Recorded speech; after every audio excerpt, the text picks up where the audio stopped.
خبر شامل کرتے ہیں گجرانوالہ سے۔ سہیل مہر کی رپورٹ کے مطابق ڈسٹرکٹ ایمرجنسی آفیسر گجرانوالہ میاں رفعت ضیاء کی نگرانی ریسکیو 1122 نے فائر فائٹر کا عالمی دن نہایت دلی جوش جذبے سے منایا۔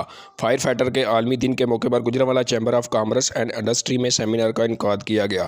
اس موقع پر تمام ریسکیو رضاکار، چیمبر آف کامرس کے عہدیدار اور سول سوسائٹی کے لوگوں نے شہداء فائر فائٹر کے لیے فاتحہ خوانی کی۔ اس تقریب کے مہمان خصوصی ڈسٹرکٹ ایمرجنسی آفیسر گجرانوالہ میاں رفعت ضیاء، صدر Gujranwala chamber of commerce and industry Zia ul Haq اور نائب صدر Gujranwala chamber of commerce industry Adil Nadeem Ansari تھے۔ ڈسٹرکٹ ایمرجنسی آفیسر گجرانوالہ میاں رفعت ضیاء نے تقریب سے خطاب کرتے ہوئے کہا کہ یہ دن منانے کا مقصد ان شہداء کو خراج تحسین پیش کرنا ہے جنہوں نے دوسرے کی جان مال بچاتے ہوئے اپنی جانوں کا نذرانہ پیش کیا۔ اس کے ساتھ ساتھ ان فائر فائٹر کی حوصلہ افزائی بھی کی جو اپنی جانوں کی پرواہ نہ کرتے ہوئے دوسروں کو آگ سے محفوظ رکھتے ہیں۔ ان کا مزید کہنا تھا کہ ضرورت اس امر کی ہے کہ احتیاطی تدابیر اختیار کرتے ہوئے آگ لگنے کے واقعات کو رونما ہونے سے روکا جائے۔ Punjab community safety building regulation 2022 کا نفاذ کیا جائے۔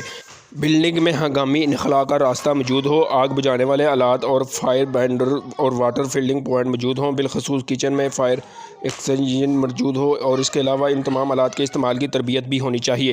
ان تمام اقدامات کے بعد ہی ہم اس معاشرے کو محفوظ بنا سکتے ہیں۔ بعد ازاں فائر فائٹر کے عالمی دن کے حوالے سے ایک آگاہی واک اور فلینگ مارچ کا بھی انعقاد کیا گیا، جس کا مقصد فائر فائٹر کے عالمی دن کے حوالے سے عوام میں شعور پیدا کرنا ہے، جس میں ریسکیو افسران، ریسکیو رضاکار اور سول سوسائٹی کے افراد نے بھرپور شرکت کی۔ کیمرہ مین ساجد علی کے ساتھ سہیل مہر، نیوز 4 گجرانوالہ۔